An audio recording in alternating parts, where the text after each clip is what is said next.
What is going on, y'all? And thanks again for joining us here on this pre-Christmas episode of Expanded Perspectives. Yeah, that's right. I got Philly with me. We're going to knock this bad boy out. Yeah. We got funny. We've been laughing way too much before we started recording.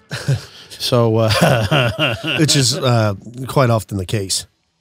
Look, we do a lot of wild stuff that we'd like to discuss on here, but we can't record the bull. Some of it gets a little bit colorful. Well, yeah, and and when it gets replayed on radio stations and things like that, some of the stuff you can't really say, or you'll get fined and stuff, or they'll just drop you altogether.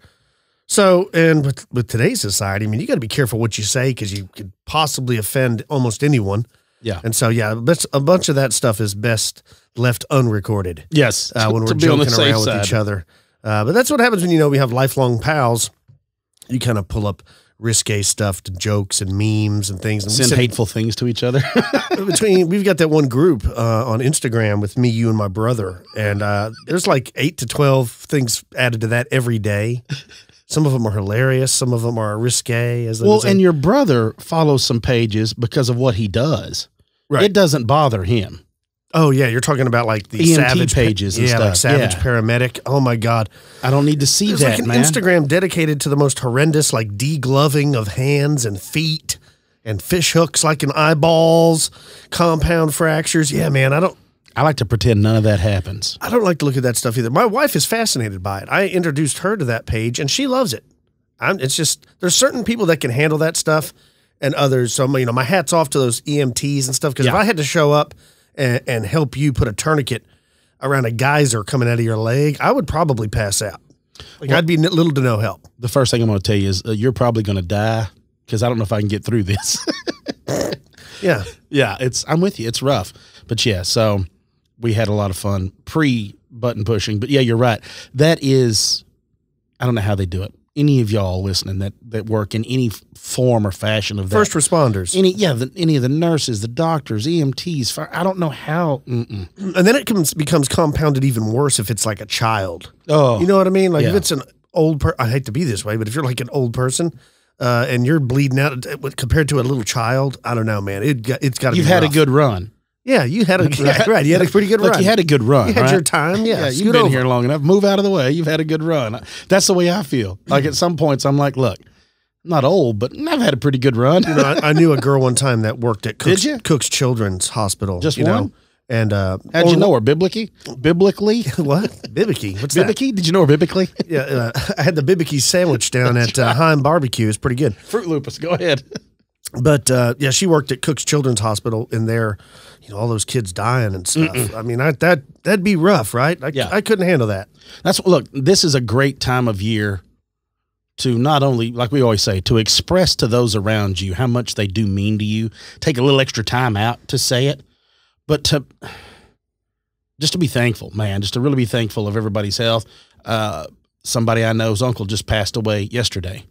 Just laid down, wasn't even that old, man. Was like in his 50s. Laid down, didn't get up. I'm like right here before Christmas, It's just one of those things. It's sad. So it's one of those, like, you make sure you let everybody know how you feel, good or bad, about them. Get it off your chest. Don't keep that stuff hidden. Right. Speaking of hidden, Philly, real quick. Of course, we got some crazy stuff to discuss on this. I guess it's going to be an OTC, Christmassy, I don't know what all, but there's a Marine out here, a devil dog, says that he saw a Bigfoot in Connecticut. Okay. This is from Cryptozoology News, y'all. I know it's been a while. A Connecticut veteran says that he saw an unidentified biped. Now, he goes on. He doesn't provide his name or exactly where it was at, but he claims that he was walking in the woods with his son this past October when this all went down. He says it was around 11:30 a.m., very bright and sunny. I was walking with my adult son. So there was a wall about 2 foot tall. He said, suddenly this black figure just showed up behind the wall. He said, now this black animal was about 5 foot tall, and at first I simply thought it was a bear. He goes on saying that this alleged animal was walking on 2 legs, and after about 5 seconds, just turned and walked into the woods. He goes on to say, I didn't see its face, but it had a cone-shaped head and no neck. He said a slim body with very black hair and long swinging arms and short legs. Now, he claims that the creature didn't run, but that it moved very fast. Now, look, the first thing I want to say is what he describes minus the head is a bear, the way a bear would move. Short legs, look like it's got long arms. Right, but the conical-shaped head. But the head, exactly, the head. I mean, because it's going to look slim. I mean, it looks fuzzy, but it's going to look slim. Like you watch one stand up. They're not built like apes. So they don't have like narrow waist, big, wide shoulders, the way they kind of describe them. So this is one of those. It's weird, but only being 5 foot tall. Right. So it's pretty interesting. That is interesting. And speaking of dark shapes being seen, a listener of ours named Gerald from Ohio had this to write in. He says, "Hey, I'm a big fan of the show. I'm a daily listener for about a year now. You always do a great job, and I have to be honest, this show is therapy because my encounter did something to me." Gee. Oh, I don't want to hear this, man. All right, he says, "I think my encounter will stick out to you because this happened in a mid-sized major city." Well, I'm just going to jump into the encounter. He says, "First off, this happened back in 2016. I'm not sure of the exact date, but I do know that it was cooler outside, possibly late fall, early winter. I live in Toledo, Ohio. And if you're not familiar with that area, it basically sits on the border of the Ohio-Michigan state line and about 15 to 20 minutes from the Indiana border. So around here, we just call it Northwest Ohio. Toledo is a very populated city, but it also has tons of woods and this forest-type area within the city limits. So even in the city, you'll see an occasional deer, a fox, skunks, basically all types of wildlife. To my knowledge, Toledo doesn't have any bears roaming around, especially in the city. This incident took place maybe a block away from our zoo. Toledo has one of the best zoos in the United States, but really, most people just go there for the Christmas lights display. At this time, I worked doing home health care, and so I would have to go to individuals' homes. I'd have to work inside of their homes for extended hours. My shift was from 2 to 11 p.m. Every night, when I was done, I would pick my girlfriend up from work around 9 p.m., and she would just sit with me at work while I finished my shift. Each night, when we got back to my job or the house I was working at, I would tell my client to go unlock his house door and turn on the porch light so we could see. I know that seems pretty mean to do, but hey. So he gets out, unlocks the door while me and my girlfriend stayed behind in the car. Now, back then, I had a 2006 Mercury Grand Marquis, and most cars have automatic headlights that turn off a few seconds after you turn the engine off. But not this car. This car actually had a toggle switch to manually turn the headlights on or off. So I hit the toggle switch to turn my headlights off. And I mean, as soon as I turned my headlights off, me and my girlfriend saw these two big things just dash down the street ahead. Like I said earlier in the story, I'm on a residential street, parked on the right-hand curb side, maybe a half a block, no more than 60 or 70 yards from the four-way stop ahead. My car is facing north at this point, and these two huge black things came from the east of that four-way stop, running west. Now, the directions those things ran were on direct path to the Walbridge Park and the Maumee River. I'm sorry if this is hard to visualize, all of this, but I'm trying my best. What makes this so scary is the feeling I had as soon as I saw them.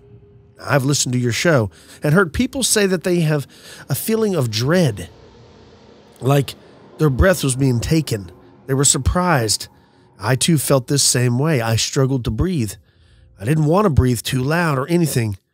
It was just all so odd. As far as the description, I didn't see any facial features or anything very specific, like eye color, shape, lips, mouth, or a nose. But I did see a huge outline of two big things running on all fours. Although these things ran off on all fours, in my mind, I felt that it wasn't the natural way it got around, if this makes sense. I never saw them in a stationary position. So while running or galloping, it was at least 5.5, maybe 6 feet tall.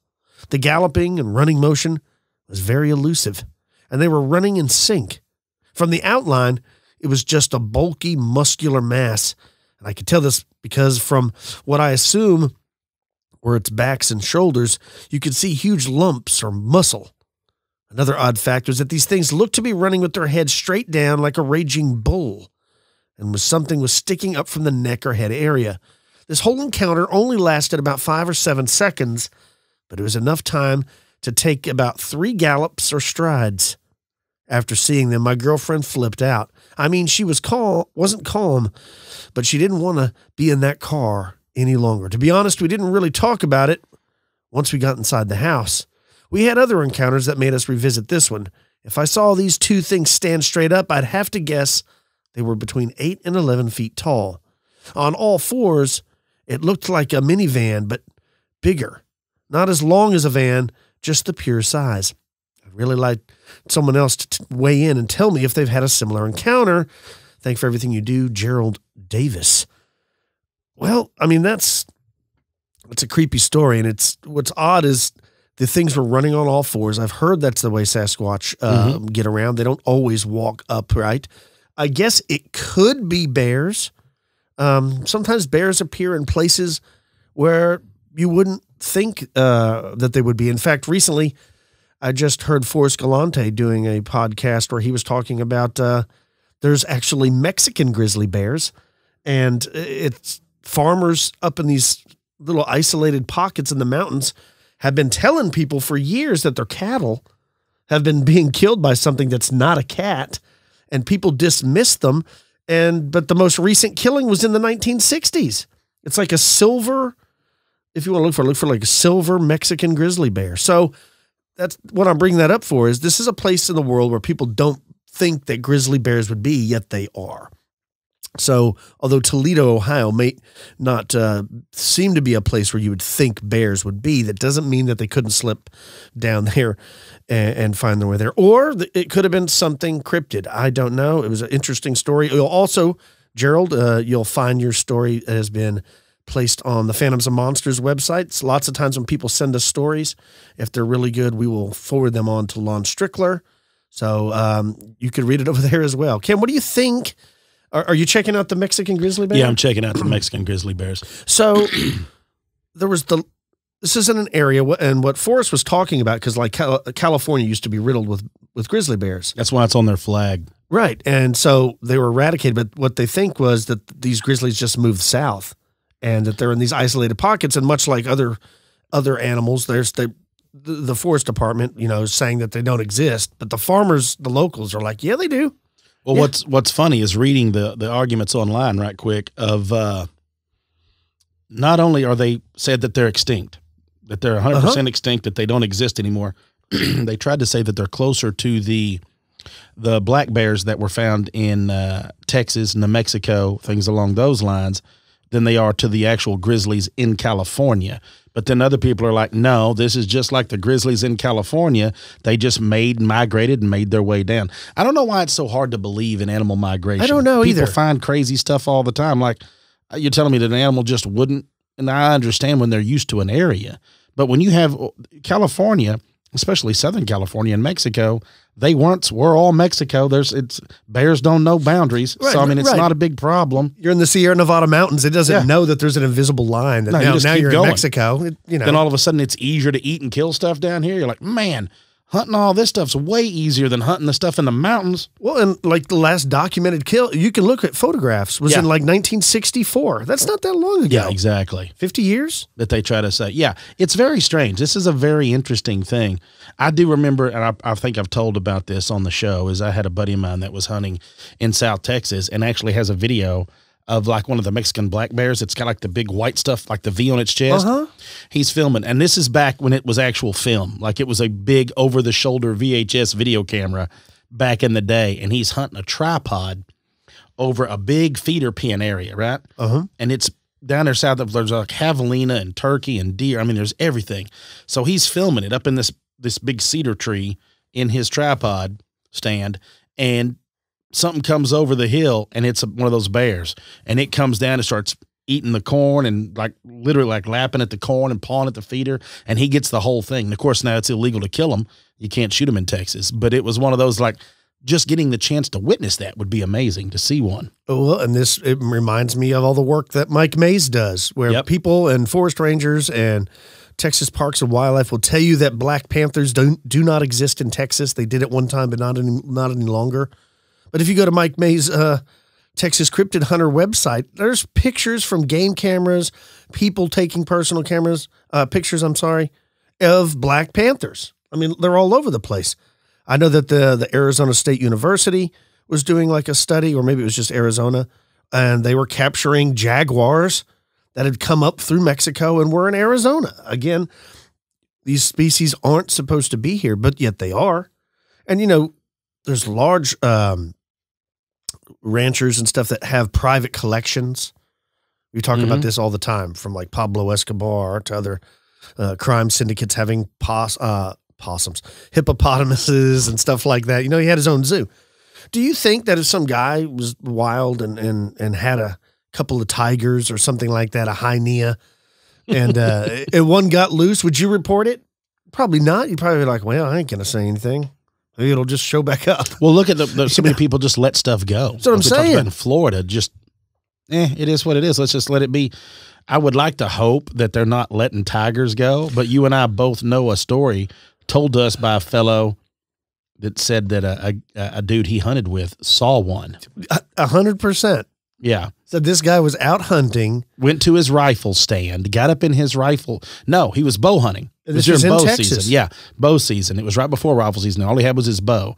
Got up in his bow stand, lock on stand, and heard something about 70 yards from the feeder, and said it was a full-grown tiger. Bengal tiger. Came down the trail at about 70 yards and stood there for about a minute looking around, and then made its way on off or something into the brush. That's exactly what I'm saying. So, like, say you had a feline sanctuary on your property. Thank you. I'm just saying, and you were raising these things as well as other animals, and one day one got out.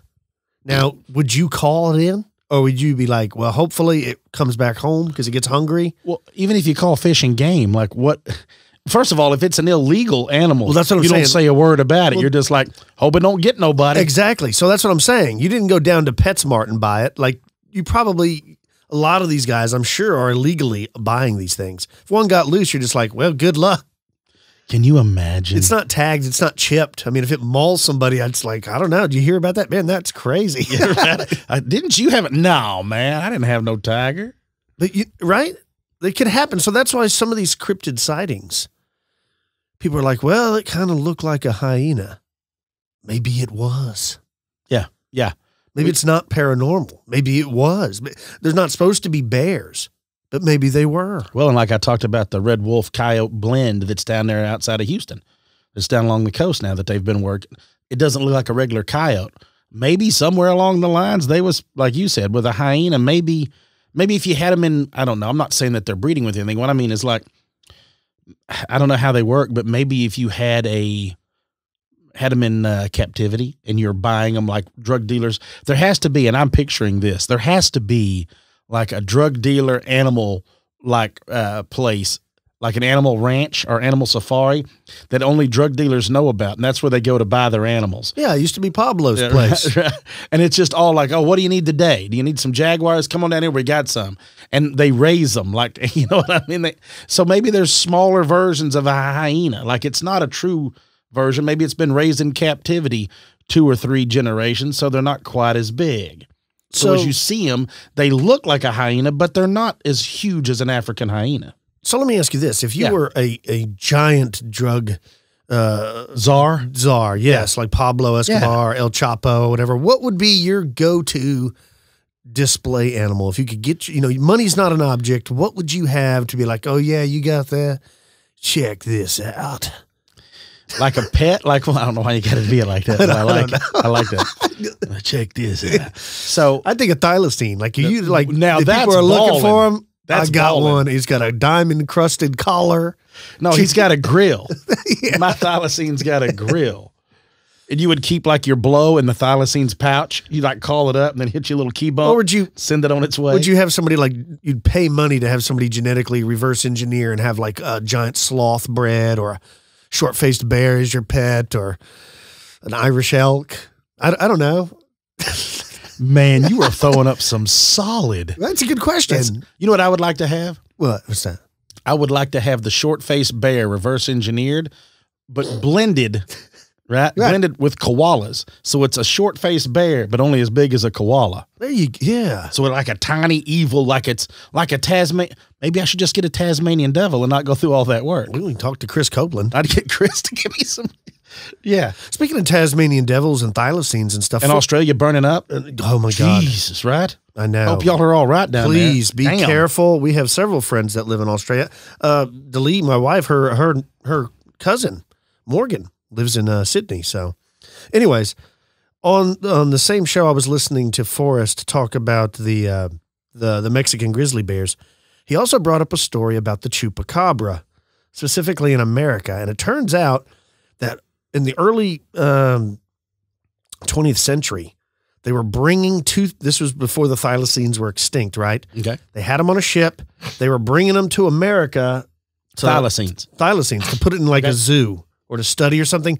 Something happened, the ship wrecked, and they believed that 2 thylacines were turned loose in America or something like that.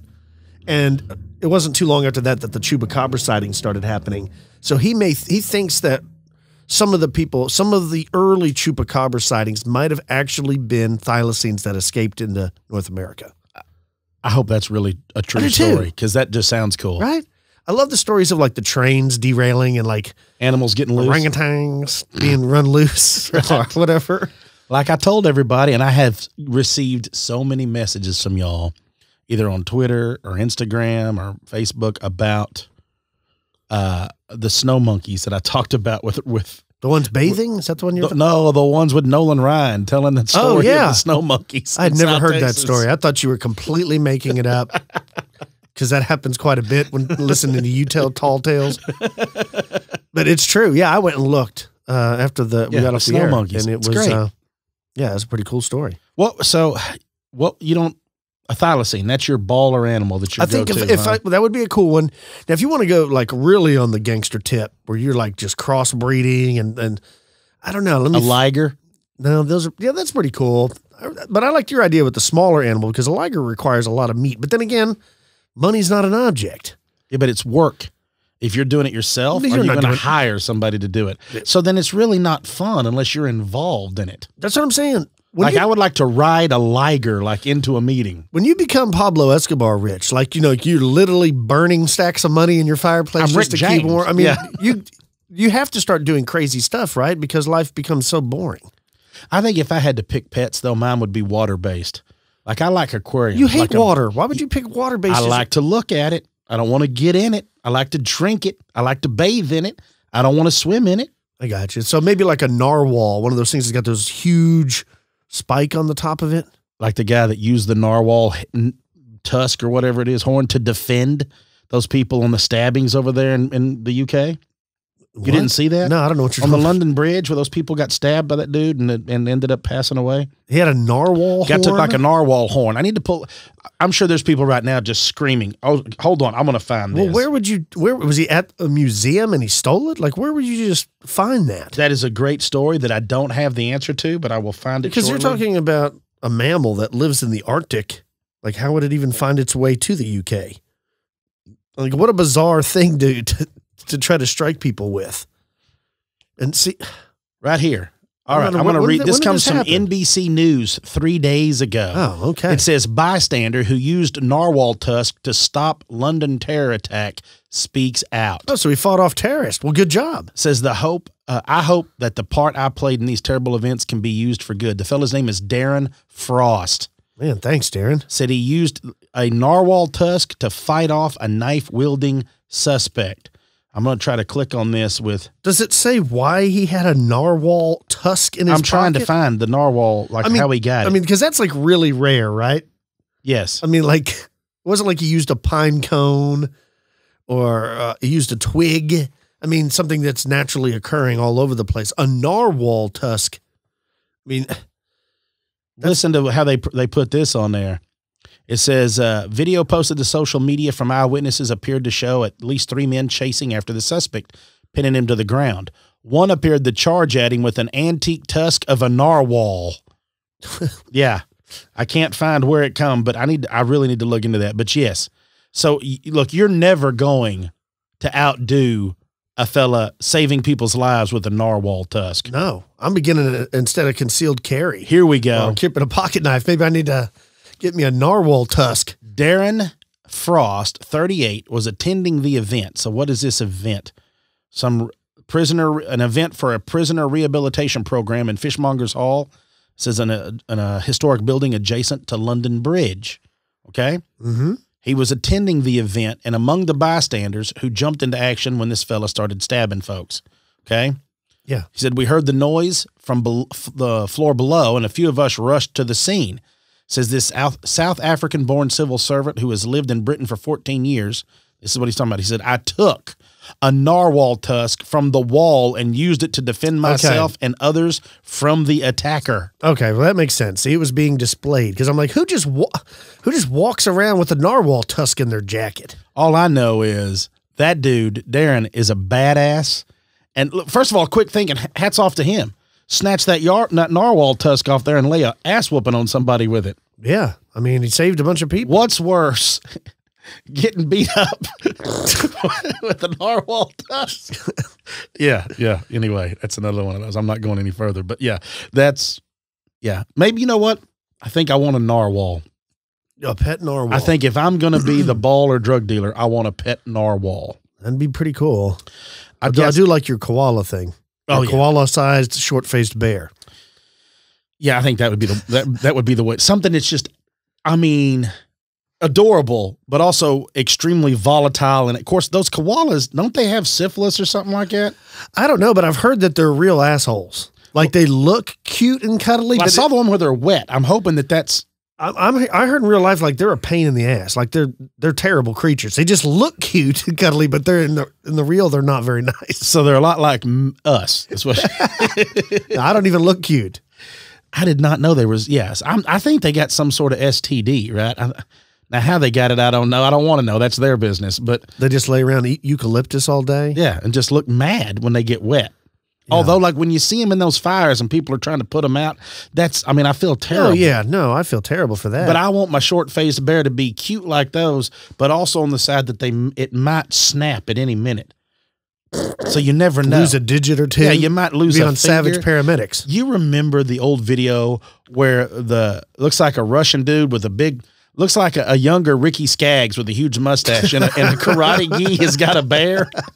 You remember that? Yeah.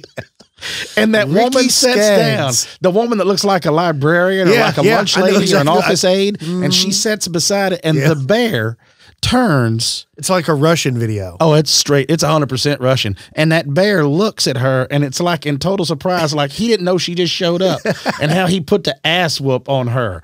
That's how I want my short-faced bear to live, is to be like that. Did you ever see the guy that worked at like Gatorland or somewhere in Florida, and he's like feeding it chickens and playing around? Being cute when it grabs him? Snaps his arm and rolls about 6 times. Yeah. That arm comes off. Yeah. Like, that looked like me trying to get the leg off of a turkey at Thanksgiving. I'm like, look, there's not a lot of things I know. People who listen to this show, you know that. But there are a few. Don't sit next to a bear. Don't get in a pen with a crocodilian. You know, these are things that it's such a human tendency to the trainer to tell you, oh, don't worry, he's nice. I've had that happen with me with my job. You go to a residence, I'm looking at their house, and they're like, you got any dogs? You're like, yeah, but don't worry, he's nice. Then you get in the backyard and it's, you know, I'm like, I don't want to hear that. He's nice to you. Yeah. See, because you're the owner. Yeah. I'm not. That's how this works. I won't even go back there until they lock the dogs up. Because I had a girl that worked in my office. She actually got attacked by a dog in somebody's yard. Same kind of deal. You know, she turned her back to it, and it was just like a red healer or something. Those healers are real bad heel nippers like that. You know, but I mean, she had to get stitches and stuff and some shots. I don't know what they give you. Rabies shots. I'm sure. But you know what I mean? So, yeah. Back to what you were saying.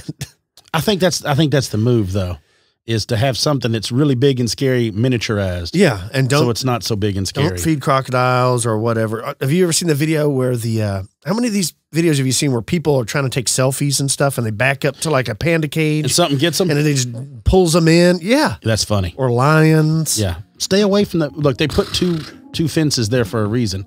follow the rules, things won't happen. But do they even need the sign? Do they even need the sign? Apparently, yeah, because people jump it all the time.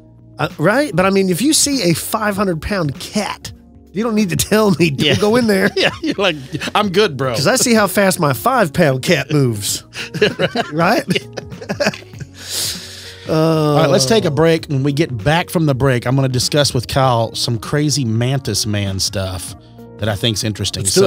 Let's take a quick break, folks. You're listening to Expanded Perspectives. All right, now quickly jump into this real quick. We won't stay at this long because there's so much that this would take a while to break down. About the insectoids? And the praying mantis man. It started, okay, so Kyle and I, we talked about giant spiders and giant insects, and that's where it all started. And then I went down the rabbit hole thinking about the insect people, but really thinking about, you like how I throw it out there, insect people like they're just there all the time. Yeah, yeah. I remembered, and I think I've even discussed on the show a long time ago, about the praying mantis man up there in Hackettstown, New Jersey. Yes. So it took place, like I said, back in 2011. Now, there was more than one sighting of it up there, which is, it's interesting, nonetheless, because it was like in 2011 or something, and then it was like a few years in a row, which is getting kind of weird, like you and I had talked about with everything going on still with the Chicago Mothman, where they still see these humanoids up around Chicago and all around the Illinois area. So that's kind of what, was going down that. So for those that are that don't know, I'll tell you a real quick story. This was posted up, and it took place, like I said, in Hackettstown, New Jersey. There's a river, and Muskantong, what is it? Muskontong? Who the hell knows how to pronounce this? Mekong? I don't know what this is. I'm pretty sure that's not it. Muskantong. You pretty sure that's not the Muskantong River? Yeah. It is today. And the story says he says that here it's on the West Bank borders at Route 46, a local highway, but the East Bank, where we were fishing, borders fields and farmlands. And this is what was written. No bank to speak of on the developed side. Now, Lon had posted this up a long time ago Lon's got so much humanoid and insectoid that if you can think of something wild, he's researched it or got people that have seen or dealt with. So that's where this started originating from whenever I started looking into humanoids. If I ever look into humanoids, I send Lon an email, and I always like, hey, what do you got, man? What do you got going on? So we'll BS, and then he'll send me this link, and then it just starts, and we go crazy. So here's this whole thing. It says, no bank to speak of on the developed side, but the sloping bank on the rural side was high, about 10 feet. What was that? Somebody fired a shot. See? It says a strip of trees about 10 to 20 yards thick separated the river from the fields beyond, but there was the occasional path, each about 20 yards wide, that allowed clear access to the river. Goes on saying, like I mentioned, the weather had been bad the previous several days, and the sky was white and heavy. It was mid-afternoon. When I saw the mantis man, it was in one of these gaps, moving back up the bank towards the fields, looking back at me over its left shoulder about 15 or 20 yards away. So I understand that it was several feet above me as I looked up at it, and framed clearly against the blank white sky. It says it was indeed clear, but nevertheless nearly transparent and fading fast. It evaporated mid-stride. Goes on to say that again, I stress the strong impression that the mantis man was cloaked, and I caught it just right. It abruptly found itself against a new blank or new background and was just adjusting quickly. So I don't believe it slipped into another dimension or plane. So maybe that's what these Glimmerman sightings. That's what I got back into. We were talking about the predator. We were talking about maybe in reality it is these things. An extraterrestrial or ultra-terrestrial. Yep. Coming from somewhere else, and it's trying to use its cloaking device to be unseen, but sometimes it's malfunctioning or it gets seen, right? Yeah. And maybe it's if it's an insect, yeah, maybe it's not technology. Maybe it actually is like a physiological adaptation from wherever they're from that physically allows them to change in our light spectrum, do something. Maybe these things are crystal based or what, you know what I mean? I know this is crazy, but it sounds, look, I had never, like I told you, I'd never thought about this till we start going down this path of this is, you know, this whole thing of this is what we're looking at. Yeah, and when I was doing research on like the Glimmer Man and things like that in a previous episode, what I found was there's quite a bit of actual videos, but they're not labeled as the Glimmer Man or the Predator. They're labeled as like Sasquatch videos. So there'll be like some label. It doesn't matter if it says Bigfoot or whatever, where I guess these people who capture this think that Bigfoot is cloaking itself, but I don't think that it's Bigfoot. I think it's something different. But if you start searching that kind of stuff on YouTube, man, there's some compelling videos of people, and they show it where like it's in the woods, you can see it moving, and man, I'm telling you, it looks like the Predator, like the way when he's cloaked that way. It doesn't physically look like him, but the shape of a humanoid shape, but yet cloaked. And I wonder, whoever wrote the movie Predator, if they had read an article about this or seen something that led them. I mean, I realize it was pre-YouTube, but because it's uncanny how similar it is. I mean, obviously there's going to be some people who saw the Predator and then they're hoaxing it. But some of these sightings, they don't look hoax to me. It doesn't look like CGI. It doesn't look like somebody's doing something with a green screen. It looks like some kind of, for a better word, alien technology. Well, 100%. And it's one of those things that we've all dreamed of. What if you could be invisible, or what if you could be, especially as a hunter, you always want to be like, man, the ultimate would be to be invisible. Yeah. But I mean, it helps. Smell is the one thing. Like if you could pick to be invisible to hunt or to have 0 scent, I think you could rather have 0 scent would be the easiest way to deal with it, because you can defeat things' eyes. That's how magic happens. I'm going to break it to you that the David Copperfield's not really doing magic. He's tricking your eyes. Right. Sleight of hand. Exactly. So there's something to this invisible stuff that you and I have discussed. There's something to it.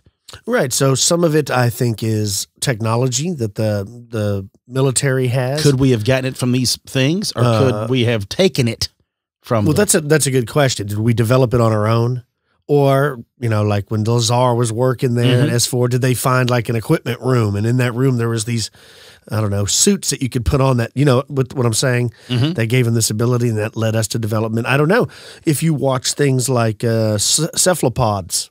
Like octopuses and things, they very good at cloaking themselves, right? Like you could lay one on, I don't know, a topo map or whatever, and it's gonna try to mimic that the best it can, And do we have the technology to do that? I don't know. It's quite possible. It wouldn't be out of the realm of possibility. But if you're going to go around and test it out on unknown citizens, that you're playing a risky game, right? Yes, like whatever, if somebody just started opening fire on this thing. If you startled someone. Yeah, like a hunter. Yeah. There's several cases of hunters talking about seeing these things. In fact, I heard a clip not too long ago of a woman, Cam, and I believe this was like in Michigan or Wisconsin or something. She's a female hunter, and she was up in her tree stand, and she swears to God what she saw looked like the Predator, like Glimmer Man. I know what it was. It was on the end of David Paulides' new movie, The Hunted, about the missing hunters. I remember you telling me this. Yeah. Yeah. It was a clip from that. I'll have to see if I can locate that and play that on a future episode. But yeah, are these things from another dimension? Are these things from another planet? Or is it secret technology that the United States or somebody on Earth has developed? But you would think if we had, I'm just saying, you would think that we'd be implementing it. Yes. But it doesn't seem that we, you know what I mean? Like if you could pull that off where you look almost invisible like the Predator, wouldn't like SEAL Team 6 use that? You would because think. Instead of going skydiving in at night or going swimming underwater at night, because they do it at night because they don't want to be seen. But if you could like just blend in. Imagine parachuting down and being completely invisible. And your parachute is made out of the same material. Yeah, you're completely invisible. Yeah.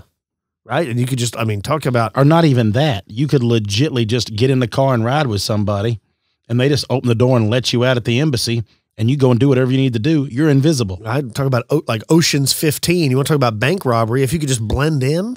But you don't blend in perfectly. Not perfectly. I think that's what makes, but even then, you would think if you had that kind of technology, you would find a way to blend in perfectly. But maybe that shows that the way that light bending technique works is it's not perfect, because you can't really in physics do what they're doing already. Right. Now, if you're a company like Realtree or Sitka, Kuiu or First Light, I mean, the person that can get their hand on that kind of camo, Oh, right? that's a game changer. Oh, for real. Changing the game. The problem is you'd have to wear special glasses because you could lay it down and lose it. You'd be outside in the woods and be like, where'd I put my coat? Damn. Looking around. Never thought of that. You just like, shit, you don't want to put it like on a belt or a phone case. You're like, oh, man, hit the beeper. We got to find the phone again. Yeah, it'd be like that. But it's not. Okay, look, I'm going to read y'all this. Again, here's near Medford, New Jersey from 1962. All right? All right, yeah. 1962. It says the pregnant witness was on her way to see a doctor and was on a well-traveled road when she happened to glance up at the sky and saw a huge purple moon-like object. She pulled over to get a better look. The object seemed to fade out and become another color. It turned from purple to blue, green to orange, and then to silver. Goes on and says it kept spinning, all right, and fading out. Next thing she knew, she was at her doctor's office at, it says, 1930 hours. Her face had acquired a suntan-like burn. Years later, under hypnosis, she was able to remember more of what happened. Apparently, she was taken inside a craft in what looked like a large eye that opened up under the craft. Inside, she was in a small white room where she was pushed against the wall by a creature resembling a praying mantis. Jeez. There was a metallic slab behind her. Two short, white, pale creatures with large black eyes then dressed her. She was told that she would not be harmed, apparently by telepathy. A reptilian-like creature now entered the room. She was then led through the craft. When she passed a black room, she felt that it was not a comfortable place to be, so she also passed a gold room. She wanted to go there, but was told that she was not ready. Says the next room was small and pale and pink in color. Says the room contained 20 incubators, 10 on top, 10 on bottom. She was shown what appeared to be a petri dish with embryos. In the 20th incubator, she saw a baby with a very large head with aqua-colored slanted eyes. His hair was very sparse. The witness felt an immense love towards this apparent hybrid baby. There appeared to be creatures resembling tadpoles in these petri dishes.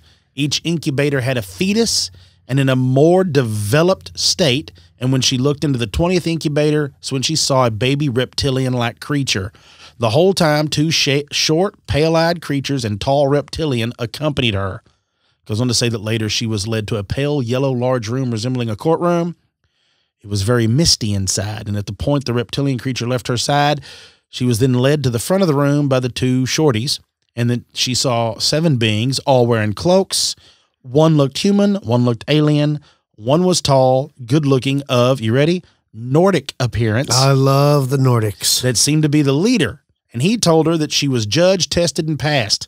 She had no idea what he alluded to, and at one point she looked at the Nordic humanoid at an angle, and he looked like a hologram. Then she noticed what appeared to be small, thin wire going into her arm. She heard strange sounds, and a tall, blonde humanoid told her, and then said that they gave her this knowledge and that she would know what to do when the time was right. Don't you think she felt good about herself, too? She passed the test.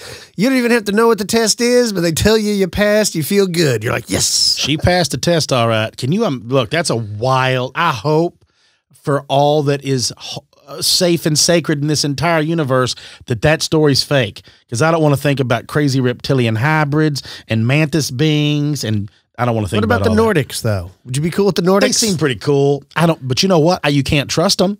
They make a really good stair stepper, and they make a real good. Is that the company? That's probably it, isn't it? Yeah, you're right. I think so. That's so good. It's alien technology. Yeah. What is it? The NordicTrack? The NordicTrack. Yeah, you know what I'm talking about. I think. Yeah, you're right. And then now they got They make good exercise equipment. So apparently they make really good UFOs. That's where they got their start, was making propulsion devices to bring you across the universe. And then they got into stair steppers and cross-country skiing equipment like that. That's right. Yeah, that's what it was. It was the cross-country skiing. Yeah. Now there's the Peloton. Now there's the Mirror. Have you seen this one? You just stand in front of it and feel shame? No, that's what you would think. But no, it's like it connects you to somebody doing like a class. And you stand in front of the mirror. Wait a minute, so it's like a hologram you're supposed to keep up with. Something like that. And I'm like, no. You don't want that in your house. Now they can really spy on you. Yeah. What's you think Siri's bad, right?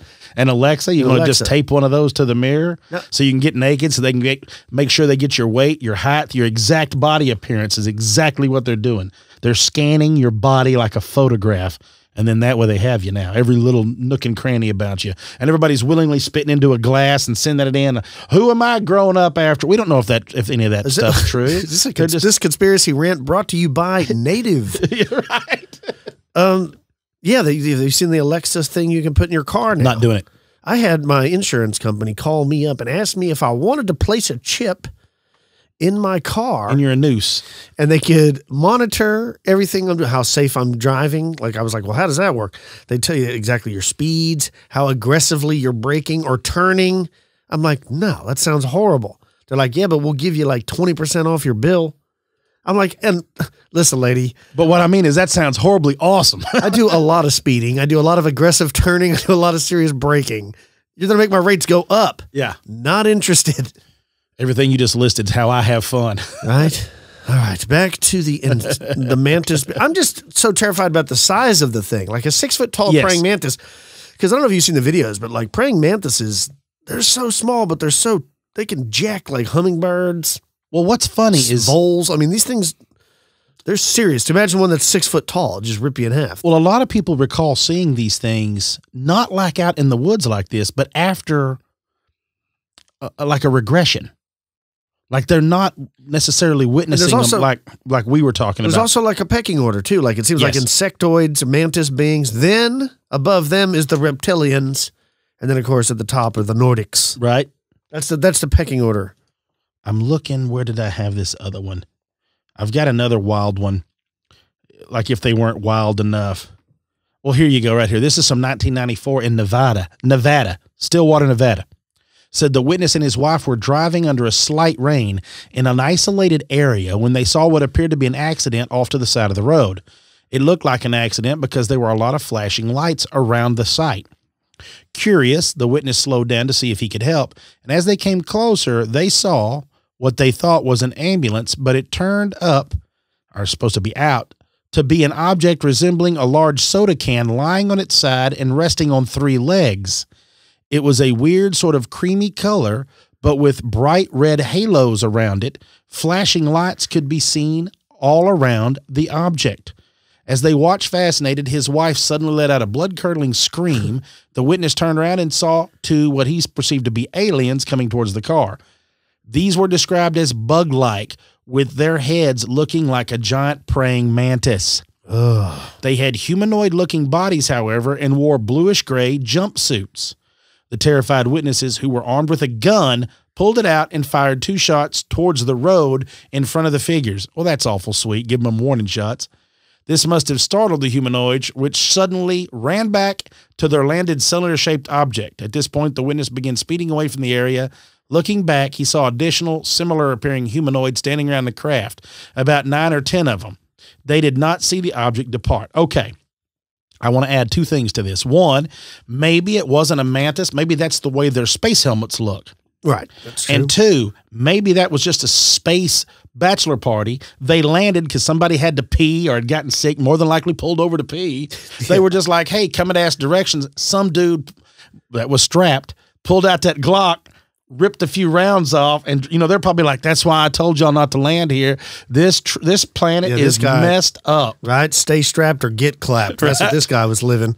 Heck yeah. Although I don't know about the warning shots. You should have just fired directly on him. Well, that's what I'm saying. He's awful sweet of the whole deal.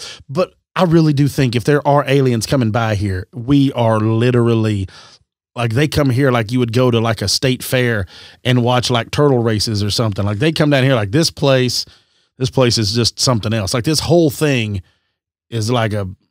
And snappy dressers, too. They wear blue jumpsuits and cloaks.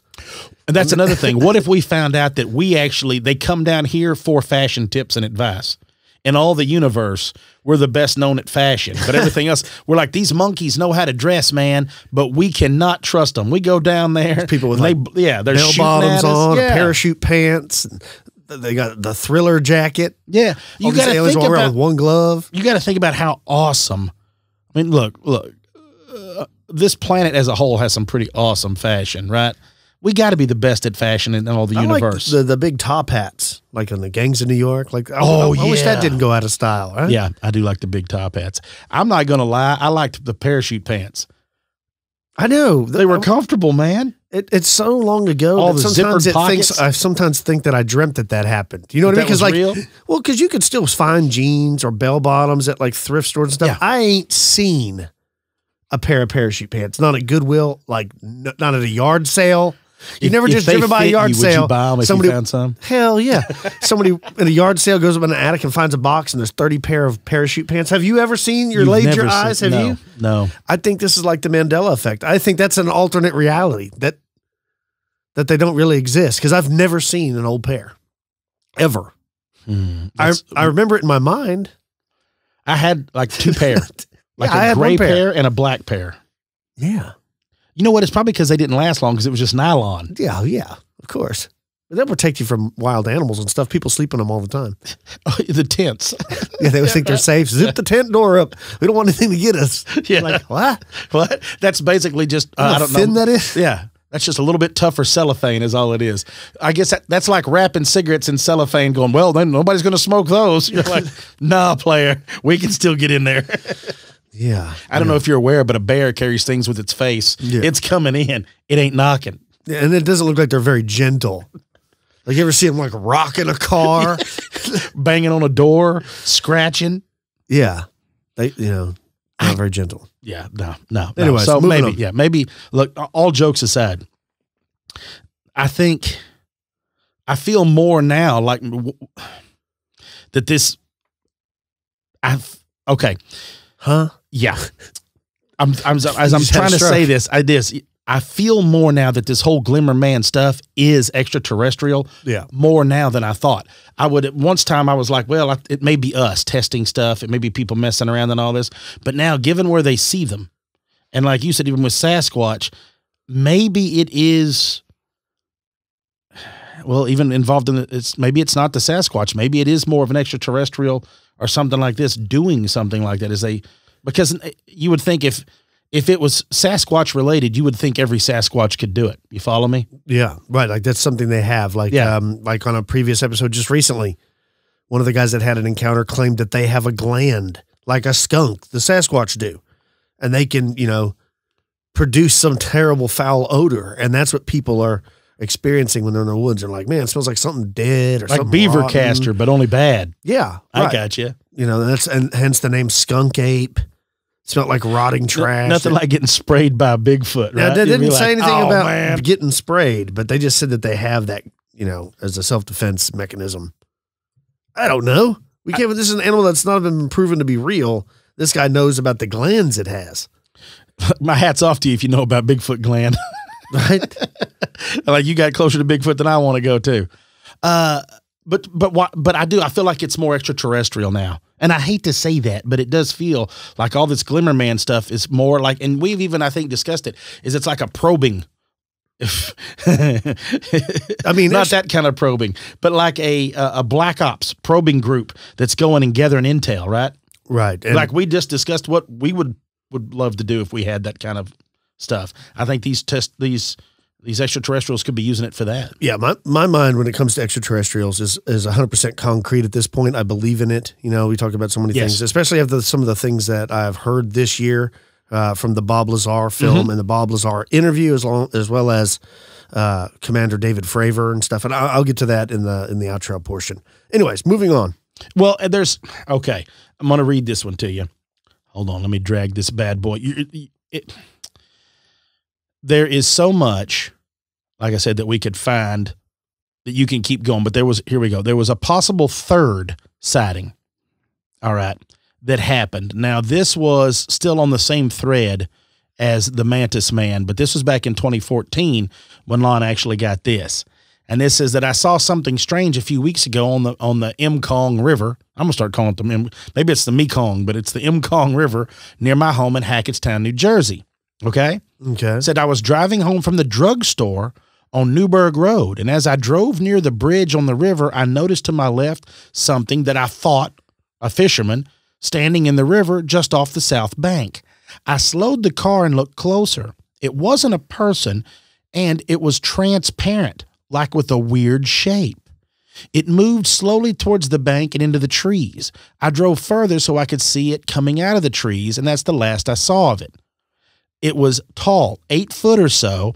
It had long, thin arms hanging off of it. The color was a pale brown, but I could see through it. The head was small compared to the body. It was sunny that day, so I thought maybe it was a glare from the water. But after I thought back, I realized I wasn't seeing a mirage or a glare. So I got on the internet and checked and didn't see anything about it.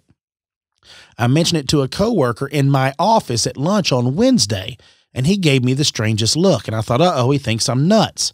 We went back to his computer, and he brought up this Hackett Towns forum with the Mantis Man witness, and your information was there. So I decided to contact him. And so so she's posting the same thing and ended up sending a picture of where she saw it at, of this river and the little bridge and all of this stuff, of this whole thing. So, but like you brought up earlier, could it be like a helmet of some kind, which gives the illusion that it's an insect, when really it's not? Yes. Yes. You know, like think of the Star Wars comes to mind. Remember when Princess Leia went to meet Jabba the Hutt? Yes. In Return of the Jedi. Remember she had the different helmet and stuff? She was in disguise. Yes. Maybe it's something like that, where it's not really an insect. It's just an extraterrestrial with an insect-looking helmet. Or, I mean, if you're going to think about alien, what looks more alien than freaking a praying mantis? Oh, well, you're right. Nothing looks any crazy than an insect. An insect is going to look more alien and more foreign than anything. Spider beings. Yeah. I mean, you hear all these stories. And what do they always say? That people believe that the insects, if you were going to travel through space, it's actually better to be insect-like than the way we are. Like, we could never really properly do it. Right. Look how strong an ant is. And look how tiny it is. You ever see them like carrying things, like acorns and stuff? I mean, all the stuff. I forgot what the weight difference is. I'd have to look it up. They tell you how strong they are compared to their body size. Yeah. But it does. And maybe, like we've said, maybe that's a suit. Like, you look at these mech suits that we used to laugh at when we were kids with a Robotech and watch all that and how cool that was. If you really look at the suits, think of the suits that they had working with on Alien, or Aliens rather, when Ripley's right. It looks more insect-like, but it's still sectional. You know what? You follow me? Like, it's segmented. So maybe these suits, just like that mech suit in Avatar that they're driving around in, maybe these mech suits, that's what they're in, is it's a segmented mech suit that can make you go invisible. Maybe it has the ability to make you run faster, jump higher, whatever it is. We already know that they're trying to build those suits to give the soldiers a little more, or people that are even disabled. Right. Maybe that's what we're seeing, is these mech suits is what's being used on other planets, and that's what they're here doing all this, is they're not really truly, well, and like you said, okay, if you were going to raid an area, and like they say, like, let's say they didn't know. Let's say me and you was fixing to raid Fort Worth, and Fort Worth had no idea about the fact of what we had. Why not make it look like something so preposterous that nobody was going to believe it? Right. So they already look, we already know that they've got crazy bugs. Let's just make it look like a giant bug. It already kind of resembles it.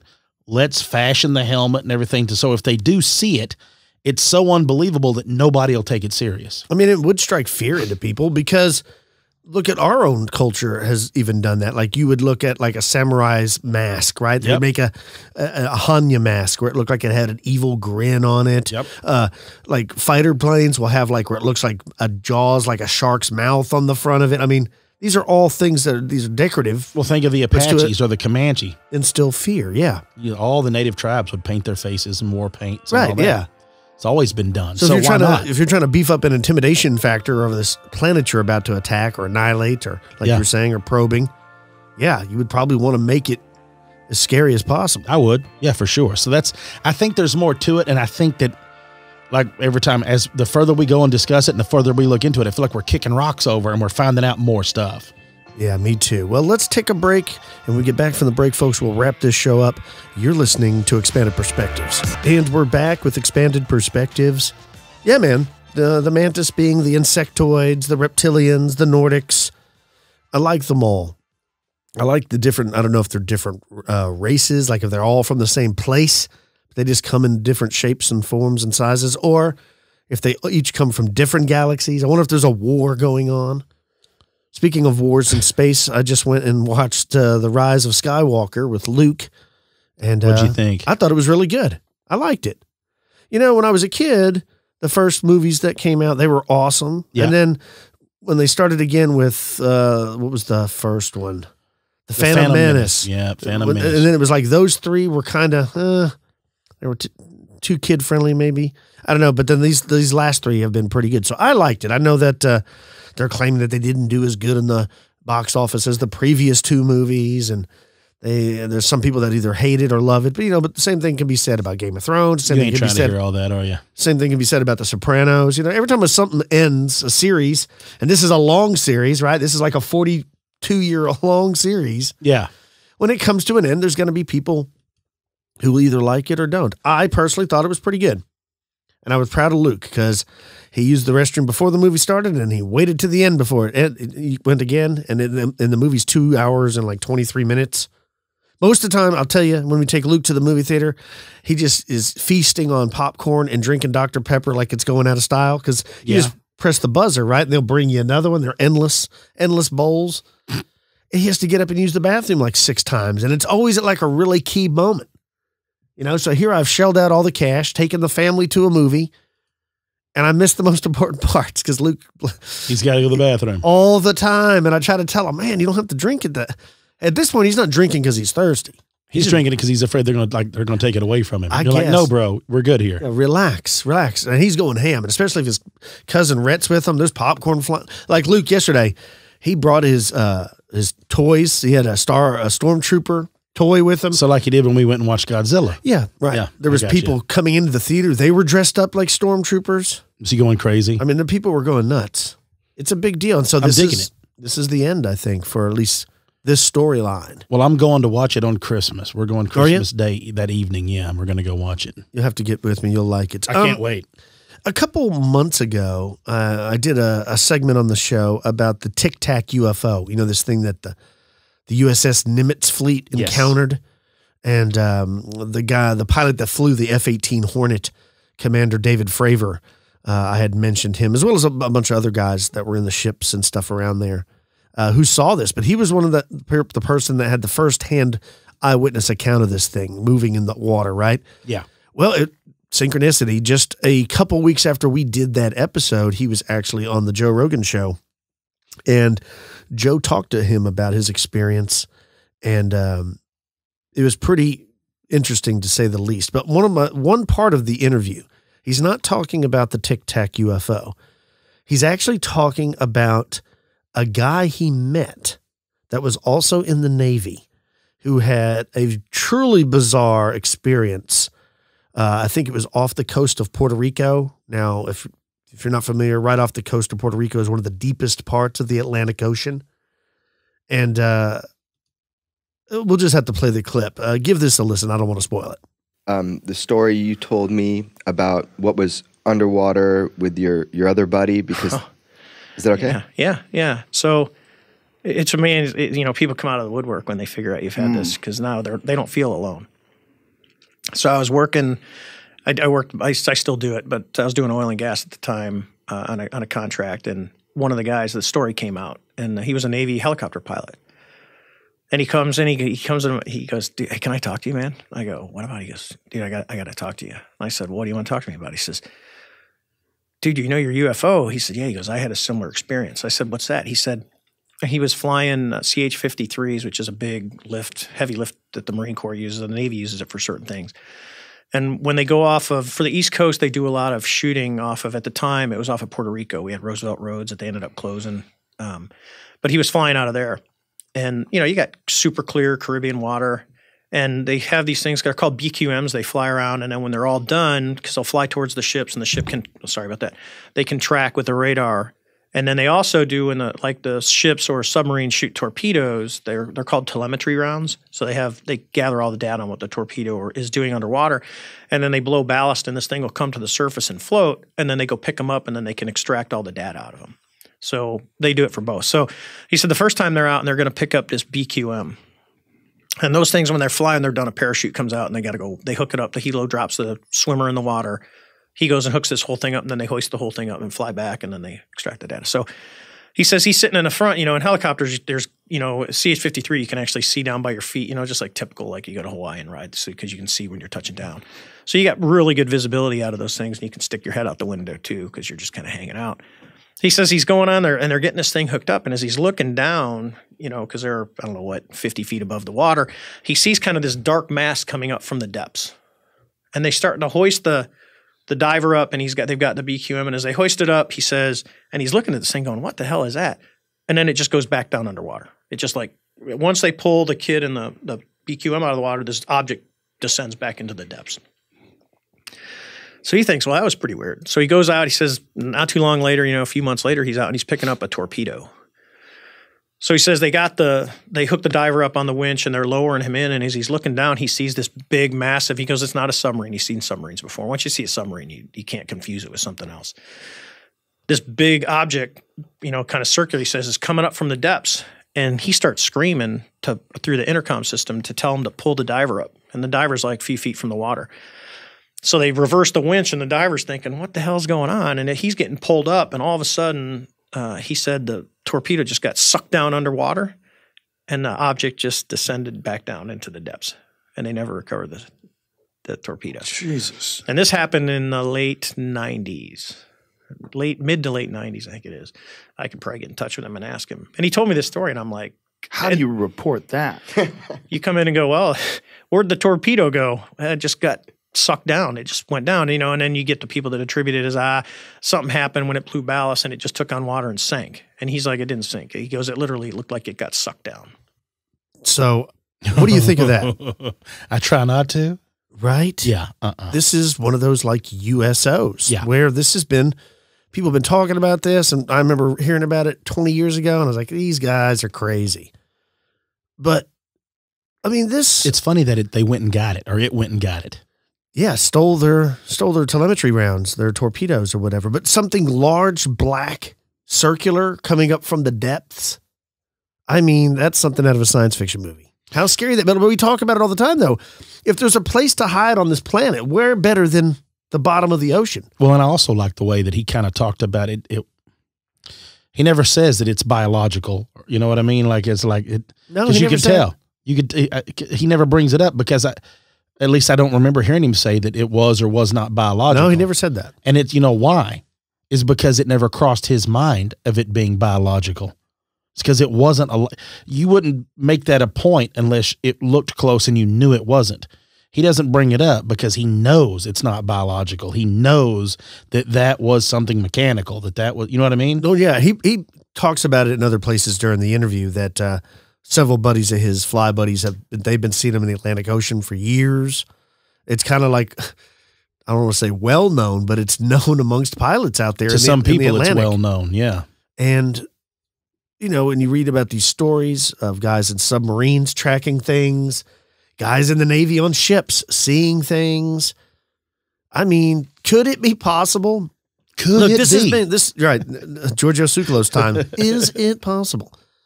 This year's been a big year with Bob Lazar coming out. I've always been fascinated with the Bob Lazar story. I never thought that he would ever come out. I read about him 25 years ago, whatever. And he came out this year, was in that documentary that's on Netflix, I believe still. He was interviewed by Joe.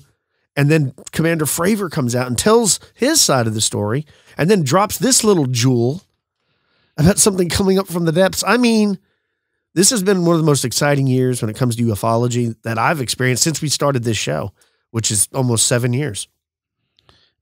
I'm right there with you. I'm so excited about this whole thing. I mean, like David Fravor, like we talked about on the episode about the Tic Tac. He's an educated man. He's an F-18 pilot. He's a commander of the fleet he was dealing with. Yeah. He's been the top gun. He's got a reputation to uphold. Why would he come up and make all this up? Like, what would be the benefit? Just like we talked about with Bob Lazar. He's come back up. He's said numerous times he didn't gain financially from bringing this up. Why would they be making it up? I don't think that they are. And what's crazy to me, and I've asked you this just a couple episodes ago, shouldn't we be more freaked out about all this? Shouldn't there be more people asking questions and demanding to know what's going on? More people were talking about like The Masked Singer. Yeah. than You know why I think element that is? 115. Because it's not a big deal. Because I think if you ask the majority of people, they've already made up their mind about this topic. And I don't think that they would, either you believe it and you don't have to think about it, or you don't believe it and there's nothing that they can show you that's going to make you believe it unless one of them knocks on your door. Yeah, maybe you're right. I think that's what it is. Maybe. I think that's the reason nobody, I mean, you think about it. You're only going to do things that affect you directly. This doesn't affect you directly. Right. You can't control it. And it's going to be if it affects you directly and you already don't have some skin in the game, well, then you're going to get involved. Yeah. No, I agree. These people don't. Yeah. It's crazy. Oh, I don't know what that was bleeding into the background. So I got it real quick. We got contacted by a very pretty young lady named Fiona, and she had reminded us. And so I'm going to go ahead and say happy birthday to our buddy Rory. Oh, listen, this time of year. Our Charlie Brown music. Oh, there we go. Now that's what I'm screaming. Right? So Rory, happy belated birthday, my friend. Happy birthday. Thanks for being there for all these years. We also have coming up in a few weeks, our buddy Isaiah is going to be fighting over there in the Metroplex again. It's when it fights for Bellator. Right. But he's fighting, defending his belt in, I believe it's XKO. So he has a fight going on over there. We'll have to see about getting him like an expanded perspectives fight patch or something. Yeah, for because Bellator, unlike the UFC, you still can have sponsors. You can still have some cool stuff. Yeah. Be fighting over there. And then you and I, with Christmas coming up, we'll do a few more shows, and then we get ready to head out on the hunt for the Mogollon monster. That's right. We're going to Arizona. Yep. We'll head to Arizona. We'll do a little hunting. We'll do a lot of researching. We'll be doing a lot of walking. So, yeah, we'll be out there for a while. I mean, what are you going to do if we're out there camping on the Mogollon Rim and all of a sudden you hear some kind of strange howl and you smell some foul odor? Some Squatch caster. Right? Oh, we had a listener recently email me, and I was talking about, the Sasquatch, the Sasquatch. Yeah. She said a group of Sasquatch should be called Sasquads. I was like, that's perfect. That is perfect. Right? Sasquad. Sasquad. That's a group of Sasquatch. That's the new term. I love it. Well, you got all your Christmas shopping done? Dude, I'm done. Me too. I'm done. I made sure to try to get as much done as I could early. I had one other thing I wanted to get my wife, and literally I was getting ready to leave to go buy it the other day. And she was like, hey, I said such and such I wanted for Christmas. Oh, I don't want that now. And I was like, score. I don't have to leave and go get it. Well, perfect. We've been getting stuff dropped off on our front porch for weeks now from this Amazon. Is funny. I know where you're going with this. This is funny. All the time. And almost all of I would say all of it up until me, because I'm a dummy. The Amazon packages are delivered in their brown, plain Amazon packages. Except for one. I got my wife something, and they delivered that sucker, and it was just in the box. So you could see on it what was in there and everything. So she saw it, of course, because she pulls them in off the porch and puts them in the house so people don't steal them. And I was like, well, I guess you know what one of your gifts you're getting. I only got you 3, so. That's all you got. That's me. And she's like, well, dummy, if you read down there, it'll tell you it doesn't come. I'm like, look, anybody who knows me, I'm not reading a bunch of descriptions. I'm not reading a manual. This man I look does not at it, read I click instructions. It says place to order. I punch that. That's it. I'm not reading a novel. I'll think about it when I get it. So apparently it tells you. So she asked, didn't you know? And you said, obviously I didn't. Yeah. As you can tell by the box, obviously I didn't know. Right. Well, Are you going out of town or anything? No, we're going to have Christmas here at my house. We like to host Christmas. We've already done Christmas, of course, with the rest of the family. We do that always the weekend before Christmas. So it'll just be like our immediate family will be over here. We're doing a brunch. So everybody's going to show up, and we're going to have, what are we having now that you bring up quiche? We're having a bunch of quiches, why can't they just say omelets? Man, Why you got to, cheese omelet? We really got to church this up. We got to really fancy up this. All you're talking about's an omelet. You're going to throw some crap into some eggs and cook it, and that's it. French cuisine. You have a problem with French cuisine, sir? Don't you ever go to La Madeleine's? No. No. I have a lot of problems with a lot of things, but calling an omelet quiche is one of them. I got you. Well, you know what I'm saying? That's all it is. Everybody out there listening, thanks for being here. Thanks for being part of the Expanded Perspectives family. For God's sakes, be careful out there this holiday season. If you have too many to drink, get you an Uber, get you a Lyft, go easy on the eggnog. Yeah, just be safe. We want everybody to come back and we can share more of these stories. If you have any stories of your own, please email the show, expandedperspectives@yahoo.com, or you can call the show 817-945-3828. Let's not forget about our sponsors, Native. If you want 20% off your first purchase, go to nativedeodorant.com and use the promo code EXPANDED during checkout. And also CBS. Check out the show Evil. CBS All Access, CBS.com, or on demand. It's a great series. My wife's already a big fan of it. She told me about that this morning, so go check that out. For Pretty Lights, Intertradition Books, New Page Books, Llewellyn Books, and Ancient American Magazine, I'm Kyle Filson. He's Kim Hale. Merry Christmas, y'all.